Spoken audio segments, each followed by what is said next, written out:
Hope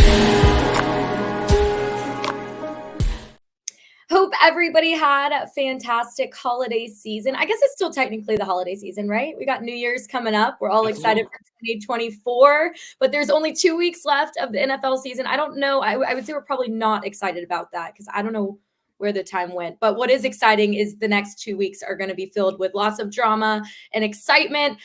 We've got the playoff race heating up. Let's see, there's 5 spots available in the AFC, 3 spots available in the NFC. Guys, players are trying to break records, which is actually surprising because I was looking at our FTN models and a lot of the edges are leaning towards unders this week. So curious your thoughts on that and more. Mike Randle, Abby Labar, Chris Meaney coming your way. Gentlemen, how do we feel ahead of week 17? Well, we feel pretty good. I'll tell you right now, Aaron Schatz, to me, is going to be a prophet yet again here at FTN, guys.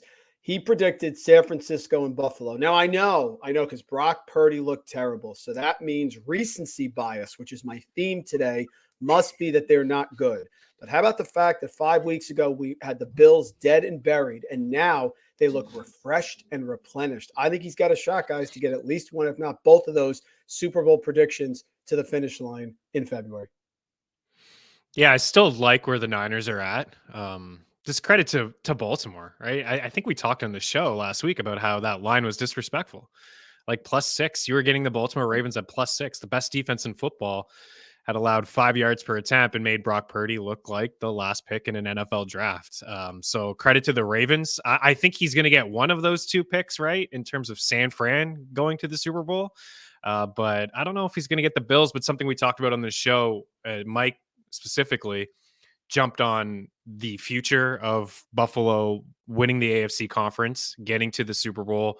I talked about them at +240 to win the division, which is still very much alive for them if they win out that last game of the season against Miami. And another thing we talked about, we'll get into them a little bit later on in the show, is the Rams at 5-1 to earn a playoff spot via the wild card. And I think that they're locked in. I think that the NFC is pretty much locked in, Abby. I can't see Seattle or LA not. I can see the Seahawks winning out. It's just about who's going to get the 6 and 7 seed. I think Seattle's going to win out, get the 6. Maybe the Rams lose week 18 to the Niners, get that 7 seed. And we could potentially see 2 upsets with Stafford playing his old buddies in Detroit and maybe a rematch of Seattle and the Eagles too. So it should be fun here over the next couple of weeks. I think the AFC is still, there's a lot of different moving pieces. Chris, in the AFC. Chris, good point. When you make these predictions about playoffs, all I remember in my head is when we went on Mean Streets last year before the NBA finals, and you kept saying to me over and over again, why are the Denver Nuggets have such great odds? And you were right. So when you talk about these futures, it rings in my ear because I watched them just go right through, get the title, and I sat there going like in Seinfeld, Meaney. So people listen when Chris talks. I love it. Hey, you like Denver too. Lots on the line. Let's take a look at those lines headed into the weekend, guys. I know we talked a lot NFC, AFC, a lot of options here, and some of these spreads are pretty big. See, we got 13.5, 12, 10.5. What do you guys like? What stands out? Yeah, there's some lopsided affairs. You mentioned off the top of the show just on totals. I know Mike has some of the numbers handy when it comes to our NFL betting model. Has been fantastic all year long. But I just think we're seeing a lot of this year's been so different. I mean, 59 different starting quarterbacks is one thing, but also defenses, like they're not truly playing prevent defense, but they kind of are. There's a lot of teams across the league that are not. They're saying, go ahead. If you want to run the football, you want to dink and dunk on us, that's fine. We're not giving up big explosive plays. And I think that's why we've seen a lot of unders. But to your point, Abby, some of these spreads, I mean, we have the Jags as 7-point favorites. We'll see what happens with T-Law if he's ready to go. I'm sure that Denver and Chargers spread is going to change now that we have news that Russell Wilson isn't going to get the start. The Chiefs are 7-point favorites. They've been struggling, but they're in a good spot maybe to get right here. The Bills, 12-point favorites. The Eagles are 11-point favorites. The Niners are 13-point favorites. So there's a couple of lopsided games, but there's also some that are fairly close. And I know you had your eye on a spread that you thought was a little surprising, is the Detroit and Dallas one at 6. Yeah, I'm curious you guys' thoughts on that before we kind of dive into everyone's picks, because I immediately saw that and I was like, I know everyone's on the Cowboys, like, oh, bounce back time, but have the Cowboys, I'll ask Randall this question. Have the Cowboys been for real this season or have they been fake? this season. No, they're fine. They're king of the little people. I mean, what you have to do to be a great team, guys, is do three things in any sport. You have to beat all the teams you're supposed to beat. You have to win at home, and you have to beat a team that you're not supposed to beat. They're king of the little people. That's who they are. Buffalo goes into a game plan with Joe Brady. They have all these things, and all of a sudden Brady figures out when Buffalo is playing Dallas, we can just run the ball down their throat with James Cook, who is not exactly Larry Zonka. Okay, so we're not talking about a bruising running back here. They're soft. They're pillow soft. I know nobody expects a bounce back here, but guys, Detroit has a lot to play for. Right now, they're the number 2 seed. If they win this game, the Cowboys are out of the 2 seed. They went out. They are the 2 seed, which means the Eagles have to come to Detroit, and they would then hold off and play potentially San Francisco away for the title. They think they're going to the Super Bowl. They think they're winning the conference here. They're going to give a good effort in this matchup. I know we're just all of a sudden we have a lot of faith in McCarthy and Dak's swivel hips there in the warm-up. I don't think so, guys. I think the Lions are coming here. Everybody expects a bounce back. Maybe the Lions over their head. Really? Jahmyr Gibbs, Amon-Ra St. Brown, all he does is get 100-yard gains. Good front pass rush here by Detroit. I'll take the Lions and the points. I couldn't agree more. I'm taking a money line dog too. No question. Baby, let's go. I mean, the biggest thing is Mike talked about, and we were on Miami as a show last week. I know Mike really liked them as well. Is Dallas away from Dallas is just a mediocre team. They're not even a 500 squad. They're below 500 on the road. But at home, they do score a lot of points, and Jared Goff's home and away splits are pretty significant, but he's still going to be under a dome. It's not going to be cold weather, still going to be under a dome. So it's, it's not like it's a home game, but it's also not like it's a game outdoors at this time of the season where Goff typically struggles. I like Detroit too. And Mike alluded to it. This is a very important matchup, even though they won the division, which is great. I mean, there is probably a huge party in Detroit inside the locker room after the game, won the division for the first time since 1993. That's huge. Does anybody remember what they were doing in 93? I was celebrating a Montreal Canadiens Stanley Cup. Abby wasn't even born yet. I just got out of high school. Thank you very much, guys. Got out of high school. Thank you. Randall's got out of high school. That number 2 seed is very important because it avoids San Fran for as long as you can avoid them. You're going to have to go through them eventually, but to avoid them in that second matchup, maybe playing in the NFC Conference Championship game, I think is important. So I'm with you guys. I think our model also likes Detroit as well to keep this thing close. And Abby, you're taking them as money line dogs. I think that's a pretty decent dog to take. So our model normally teeters on, I would say about 15-25% is what I see a lot. 25-27% is normally some of the higher ones that I see on a weekly basis. This one's 47% edge in taking the points with Detroit. So I'm feeling confident to go all in on them with all the points that you guys made, exactly what we're all thinking here. But again, sometimes we're Vegas knows something we don't. I don't know. This is just I'm is this a trap? I don't think so. I feel like there's so much momentum for Detroit right now. I'm feeling it. All right. Speaking of teams that we're feeling, our Tampa Bay Buccaneers, guys, they have not disappointed. 4 straight wins for the Bucs and Baker Mayfield. However, Randle Saints is who they have next. Look, they have said it, not me. Surprisingly enough, the Bucs have lost 4 of 5 to the Saints at home. That's just a random little tidbit. I don't think that's going to make a difference in this one. That spread -3 in favor of Tampa Bay. Randall, you have that's the old Saints defense giving Tom Brady fits. That's what that is. Yes, that doesn't even matter. Number. Yeah. There we go. For whatever reason, Brady couldn't beat the Saints in the regular season those couple of years that he was in Tampa, but he found a way to beat them when it mattered most in the playoffs. This is Baker's team now. Baker Mayfield's team. Mike, what are your thoughts? What are my thoughts? I mean, this is going to shock you. Folks, if you look against the spread at the NFL, the worst team in the NFL against the spread are yours and my beloved New Orleans Saints at 4-10-1. They're tied with the Patriots, by the way. Big difference here. One is the greatest coach in NFL history. One is Dennis Allen. Okay. Carolina is 4-9-2. They're actually better than the Saints. I understand all that, guys. Tampa Bay is the better team. They are the better team per DVOA. They have a lot on the line right now. They are 12th in team DVOA.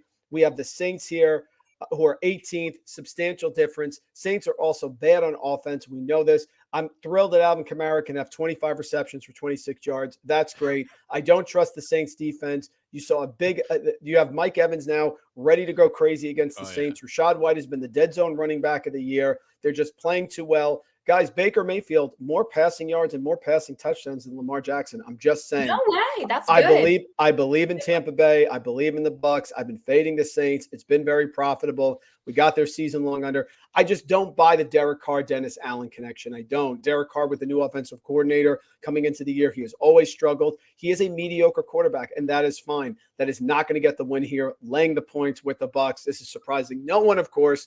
That's what we're starting. If it ain't broke, don't fix it. I love it. Chris, any final thoughts on this one? I feel like he is. No, I like it too. I mean, they smashed the Saints earlier in the season on the road in New Orleans. We talked up Baker Mayfield, I think, back-to-back weeks. We've been talking up Baker. He's been a fantasy gem over this stretch in the fantasy football playoff world. Like 70 some odd fantasy points over his last 3 starts. And Mike Evans has been great. Godwin's starting to come around. Mike mentioned Rashad White, who I think is a fantasy MVP. He's a top 5 running back. He's catching a bunch of balls out of the backfield. Yeah, this Bucs team is playing with a lot of confidence at the moment. And so is Baker Mayfield. And they still have some pieces on that championship roster defensively from a couple years ago. I know their defense and their pass defense hasn't been great this year, but it has been a little bit tighter over the past couple of weeks. They're making plays in the secondary. Devin White, no Marshawn Lattimore to get Mike Evans off of his game this week, which is something we've seen from those two guys over the past few years. So yeah, I love it. I love the call. And even though Derek Carr has been he's been decent over the past couple of weeks, the play calling in New Orleans is very, very bad. Yeah. So yeah, it's writing on the walls. The Saints are over. I'm going to send that to my buddy, who's a big Derek Carr guy. That one will be sent to my buddy immediately after the show. But yeah, Bucs roll. Okay, speaking of teams that you like, you've been high on the Rams lately, huh? Let's talk Rams against my Giants, who Tommy DeVito is a whole other thing. 5.5 is the spread on that in favor of LA. I don't think he can eat enough meatballs and pasta to help the Giants beat the Rams, because the Rams have been looking good. What do you think on this one? Yeah, I'm gonna side with the hotter team here in the Rams, and I do have some respect for the Giants' defense and the pressure that they can dial up, especially last week against Jalen Hurts. But this Rams offense is playing really good. I know I said it off the top of the show. I talked them up last week.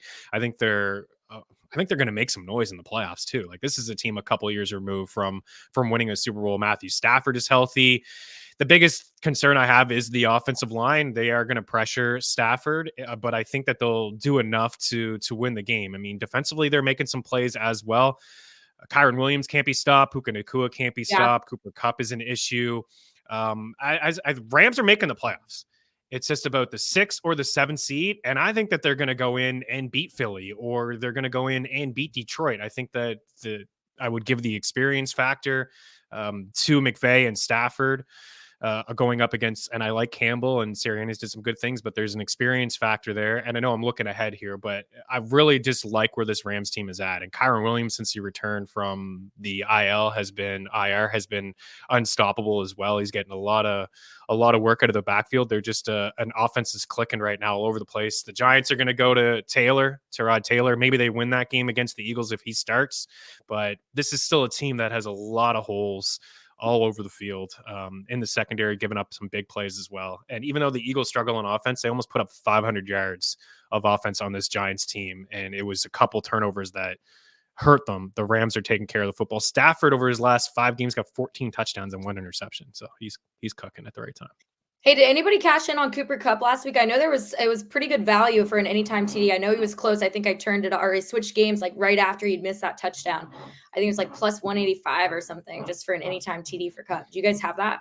I didn't have it, but Kupp has been on fire. And back Chris up here. Rams 9-5-1 against the spread, 4-2-1 against the spread on the road. So numbers back him up as well. Nice. Love it. All right. Team that's been not so impressive lately. What's going on with the Kansas City?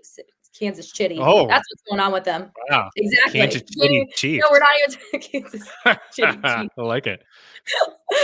All right. Yeah. Patrick Mahomes. We've got to get something going there. Randall, what are your thoughts on this one? Facing the Bengals, obviously, Cincy has been somewhat of a disappointment as well. Their defense against the Steelers last week couldn't get it done. Is this an opportunity this week for Kansas City? Yes, absolutely. 7 points I'm laying the points with the Chiefs. I think at this point, the expectation's too high. I think Patrick Mahomes is too much of a competitor. They've got a lot of competitors on this team. If they can't get it right this week, I don't know what's going on. Yeah, mother of God game here, Abby. It's going to be the Chiefs getting right, and I have been against the Chiefs all year. I've been fading them on this show.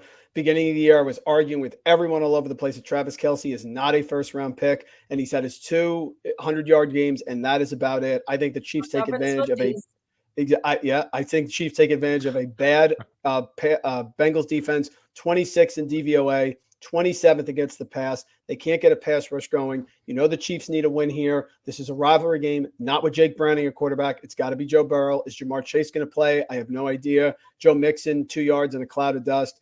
Don't like it. I think the Chiefs get it way here. I think they get it big. If you don't like this line, you want to tease it down, that's fine. They are not losing to the Bengals in a game they have to have. Jake Browning regresses to the back of the card. Bill Parcells says you are what the back of the card says you are. Jake Browning is a backup, and we're starting to see the regression here. I am going with the Chiefs laying the number, double-digit win for the Chiefs at home in a game they have to get right here and get ready for the playoffs. There we go. Chris, this is a game we had circled at the beginning of the season, and then I think everyone's still got their eyes on it, but just it's, again, the story of how this season has been very surprising in many ways, and then the injuries playing a factor. What are your thoughts on Kansas City? Yeah, it's not good. Not good at all. Like there's so many mistakes in this offense, from penalties to drop passes. They lead the NFL in drop passes. Mike's spot on about Travis Kelce. Doesn't look 100%. Not getting separation. Teams are focusing in on him and saying, "Go ahead. If you want to throw to MVS, you want to throw to." I know Kadarius Toney and Sky Moore are not healthy. Just go for it, right? I mean, their defense is playing good, so I like the pick. I'm with you guys on the Chiefs, because the defense, I mean, Aiden O'Connell in that game had gone 9 to 12 passes in a row of incompletions. Like, they didn't really score many points on offense. They had maybe 1 or 2 good drives, one drive near the end of the game to cap that game, but it was a pick six and a fumble and back-to-back plays from Mahomes that really gave the Raiders the lead in that game, and they never turned it back. But yeah, I think, unfortunately, we're not going to get Mahomes and Burrow, which we've gotten in each of the past 2 years at this time of the season. I think that's why people had this game circled. But Jake Browning is, he's kind of nice story a couple weeks ago, but with no Jamar Chase and no run game, it's really tough for them to move the ball against the Chiefs. So it still may be ugly again offensively. You hope that they do get it right, but I think defensively they're stout. They really are. And I don't expect the Bengals to get 14 points. So if they can limit them to maybe 7 or 10, and the Chiefs live in the 20s, then, you'll get this. But it is a massive game for everybody. They're not dealing with adversity very well. They all kind of seem like poor sports to me.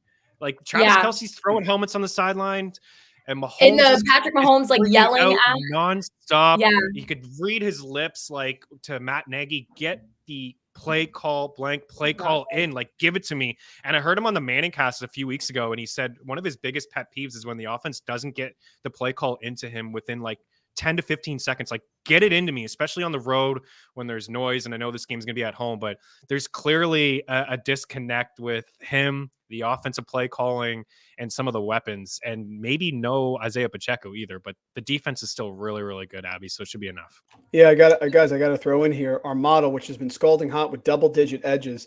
The model backs this pick up here. Kansas City -7, 14.8% edge. I mean, we have only hovered around there a few times, one of which was week 3 when it had Arizona over Dallas. That was a big one. 67% chance of winning this bet here. So we like Chiefs -7 here at the model as well. There we go. Hey, what's that? You got your sweatshirt on, Chris? What are you wearing? I do. We got Eagles fly. I got it. And I'm still doing the same thing as I've been doing the past few weeks. He's going to fade them. I'm fading them. I am fading them. Speaking of the model, what's the 10.2% edge for the Cardinals +11? Yeah, let's for me. No, honestly, I've been fading this team for the past few weeks. It's just like, it sounds like a broken record. I'm not even going to waste too much time here on this. There's still issues offensively. They're turning the ball over, a couple turnovers again. The defense is still giving up big plays. Jonathan Gannon is like, this is the game that he had circled, former team, right? Yeah. He coached the defense last year. He's going to know a thing or two about this offense. It's too predictable. I like that they leaned on the ground game and they ran the football a lot last week, and that's what got them going. And I would expect them to lean on the ground game and run on Arizona. You can run on this team, which will chew up a little bit of the clock, and make me stumble on a bit of my words. But I just think plus 11 is just a lot of points. And Kyler played pretty good last week against the Bears. The Bears defense has been playing really good. I know Chicago covered and they won that game. I just feel like it's just too many points. That's it. There's still too much going on. And you would think after a home win on Christmas where they had almost 500 yards of offense, that they would be happy after the game and kind of feeling themselves like ended a 3-game losing streak. They're just all crying in the locker room. They're upset. There's a lot of turmoil going on with this team and the coaching staff. So I think they're in a very, very bad place. Maybe expectations are too high for them. They're not meeting them. And I just think that Kyler Murray in Arizona, mostly James Conner, leaning on him, he's going to be able to run on this defense like Saquon and like Kenneth Walker did over the past couple weeks. So I'm taking them. I know it's the Cardinals, but plus 11. And you still show up in your Philly sweatshirt. There's some sort of weird witchcraft to that though, because it's like you fade them and you support them, and it's like somehow working for you in a way. I don't know if it's working emotionally, but at least for your pockets, and it's been good. Just got to get to the dance. Anything can happen in the playoffs. Maybe they can flip a switch and get it right. But right now, I am seeing a team that is playing careless football, and they are still giving up massive plays in the secondary. And I think Hollywood Brown may return. Not that he's been fantastic, but that would be a boost to the offense in Arizona if that's the case. It could be some backdoor cover stuff, just like it got last week. Backdoor Giants. All right, Mike. Hey, for Denver this week, no Russell Wilson for both of you. I guess this is a big deal. Chris, you want to update us on that, because I know you were kind of following that story closely. Yeah, I mean, just the latest is Jared Stidham is going to start for Denver. There was some reports that just keeping him out of the lineup in case he suffers an injury. It's very Derek Carr-like from last year in Las Vegas when the Raiders told him to go away and go home. Because if he suffered an injury, they're going to be hooked. So this is from Albert Breer. He says Russell Wilson is not going to play this week. Broncos are on the hook for $39 million in guaranteed in 2024. However, hanging on to him in 2024 would mean $37 million investing for 2025. So it's $39 million buyout this offseason or $37 million buyout next offseason. So I don't know if he's done, but they'd be on the hook for a little bit more cash if something happened to him, over these next couple of games. So yeah, I'm looking at the playoff picture. Like obviously Chargers are out of this thing. And then as far as the Broncos go, they're out too. After that loss to the Pats, they're done. Shot. So Randle, I know you were looking at this one, whether the outcome of this game matters or not. I know you had your eyes on the game total. You want to fill us in on what you like or don't like about that. Now, with Russell Wilson being out, has that changed at all, or are you factoring that in still to this? No, I don't care. I really don't care. And the line may even drop, and it'll be even better for me. Guys, you're dealing with two teams with defenses ranked 28th and 29th in DVOA. Just absolutely abysmal. And this reminds me, I have a weekly spot on VSiN where I always talk about our models, and they're loving us right now because the models, of course, are scalding hot. Double-digit edges, over 70% correct at our FTM models here. Shout out to Frank Brank, who should be called Frank Bank. You go back to the game here that the Raiders had a few weeks ago. We were laughing about this. The Charger game. That was under. Everyone was on the under. It was a Thursday night. They hit 49 points in the first half, 63-21. I think both of these teams are horrific. I think Stidham may actually take more chances here than Russell Wilson did because Russell Wilson was 5 yards out, 5 yards here, back and forth. I think we get the over here. You look at our FTN model, again, scalding hot, doing very well this year. We have the over 37.5. So I think it may have even dropped a little bit at a 14.1% edge. Not much to say, guys, other than 9% or higher edge this year on our models, 23-10. That's 70%. So we are going over 38.5 points, and it's actually dropped right now to 37.5. You're welcome for the extra bonus point, guys. There we go. Hey, you have something fun too that you want to hit on, Chris. A nice little teaser per se. Yeah, it's a 4-point teaser. There's a lot of legs here, but let's have some fun in this show. Week 17. Next week is going to get crazy. We'll do some fun props on Mean Streets when it comes to incentives. I think I heard you say that off the top of the show. But, I mean, we all like Detroit here. We're teasing them plus 10. I mean, I think Philly wins the game. I just don't feel confident that – and what I'll say about the Eagles one more time is that last week when we touched on them at plus 11.5, it moved to like 13. So maybe wait a little bit. I can't see this going the other way, but Philly winning by a touchdown here, the Rams by 2, the Bills. Our model does, I believe, like the Patriots to kind of keep this thing close. Yeah, 14.5% edge there, but we're teasing that one down. Like they're 12.5 point favorites in some spots. So we got the Bills to win by 8. And I think last week was just weird with the Chargers. We've talked a lot about defensive changes and what it can do for a team, and it did build up the, I would say, the drive. We saw Austin Eckler get more touches, like 80% of the snaps, and he was just kind of phased out of the offense with Staley. But this is a spot where I think that they'll be fine offensively against New England. And then we're teasing down San Fran here to 9.5 to win by 10 points. So Purdy's going to play. Even if Darnold plays, it's just the offense will be fine against Washington. They're going to Jacoby Brissett. And then we tease down KC to win by 3. That's over at Bet365, and it's plus 750. So maybe a little bit of a sprinkle. Don't need to go ham on that. There's a lot there, but teasing that down. And then I know that Mike wanted to talk about Survivor as well. Hanging on, week 17. It's time to get ugly. Yeah, let's hit those, because the other thing too is we've got the Raiders in Pittsburgh. I know it's something that you guys wanted to take a look at. Both of those lines, plus 3.5 for both. Both are underdogs, and they both had pretty good outings last week. What are your thoughts on? Are we gonna take the points for both of those teams? It's Raiders in Indy, and then Pittsburgh is at Pittsburgh against the Seahawks. I know we hit it briefly off the top, but just overall, like, kind of interesting there. And then Randall, I'll let you go on your rant about the Raiders. Yeah, I'll start with the Raiders, guys. I'm getting questions. A lot of people ask me about survival pool. Got a loyal sub here named Scott who's in a survival pool, big money. There's down to 2 people, and he has to pick 2 picks. A lot of your survival pools, you have to pick 2 picks at this point. Here's the secret sauce. Stop looking for the 85 Bears against the winless Lions back in the 90s. It doesn't happen. You have to do something that's uncomfortable. You have to pick something that is going to make you feel, oh, I don't know. You have to fade recency bias. The NFL is set up for parity. We know the way it is. It's perfect. The Raiders are hot. They're coming off a big win here against the Chiefs. Antonio Pierce, we want the interim coach, the interim tag gone away. I don't care. The culture at home, they still have a chance in the playoffs. Back home again, here come the Raiders. I am going with the Colts. I believe the Colts are going to win this game, and this is a game that people are not comfortable picking. And I talked to this guy, Scott. He's like, well, but what about recency bias? The same guy was telling me, well, we still on the Eagles. They lost 3 in a row there, against Seattle. Guys, you have to realize teams are going to regress to the mean. If you're going to win a survival pool in week 17 and you're at the end, you don't have any good teams left. So what you have to do is fade recency bias and say, where do I see this going? Are the Raiders going to win 3 games in a row and now go on the road after beating Kansas City and beat a Colts team that is healthy, that should have Michael Pittman back? No, they're not. So you have to do something that doesn't feel right. That's why I think the Colts win this game. If you're in a survival pool, you probably have them left. I'm backing them here against the Raiders. Get comfortable with uncomfortable. Uh-oh. Chris, do you have anything to say about that after that rant? Because I feel like you might like Las Vegas.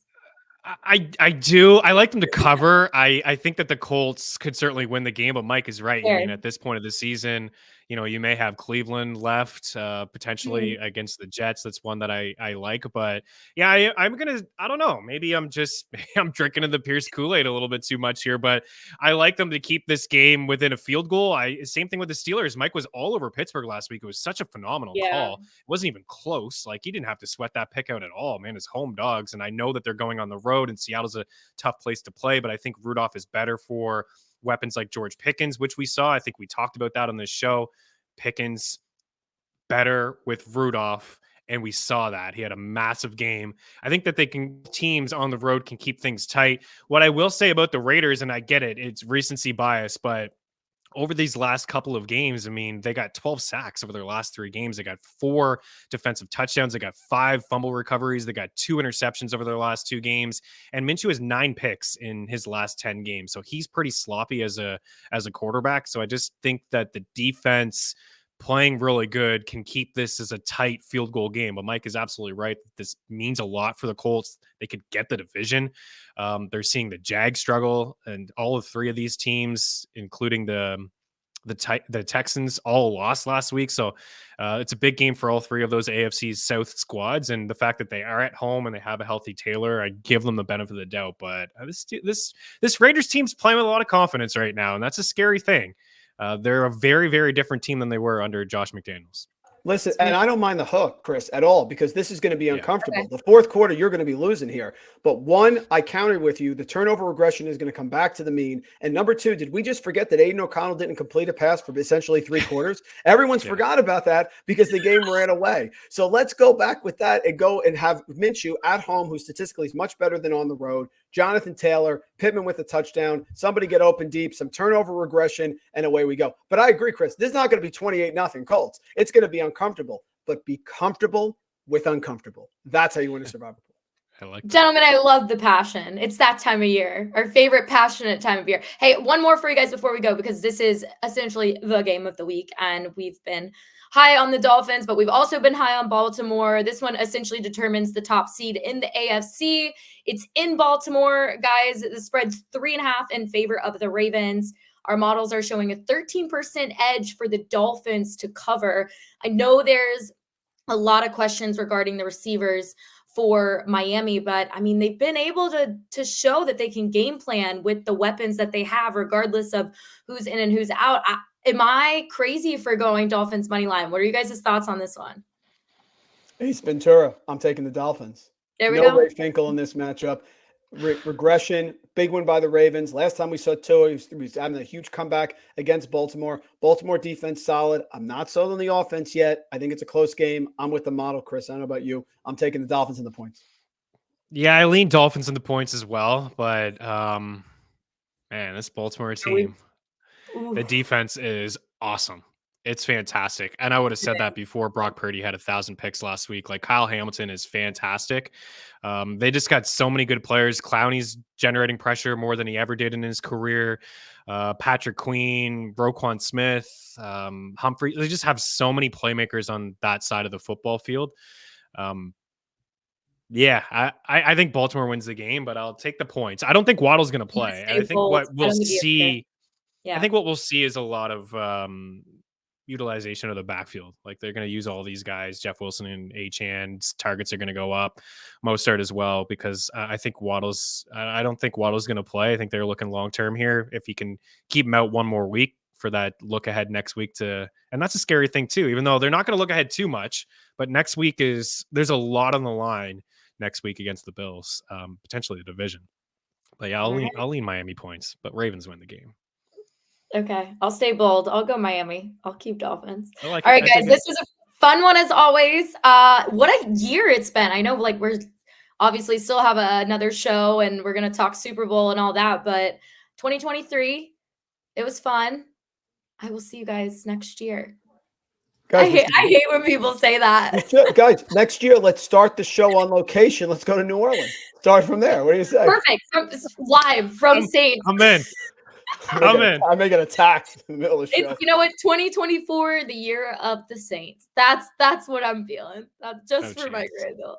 All right, guys. Thanks as always. We appreciate all of you guys tuning in to the NFL Betting Show. We will be back for an exciting Week 18 next week, and we will have plenty to talk about, I am sure. So for Abby Labar, Mike Randle, Chris Meaney, you guys have a very happy New Year.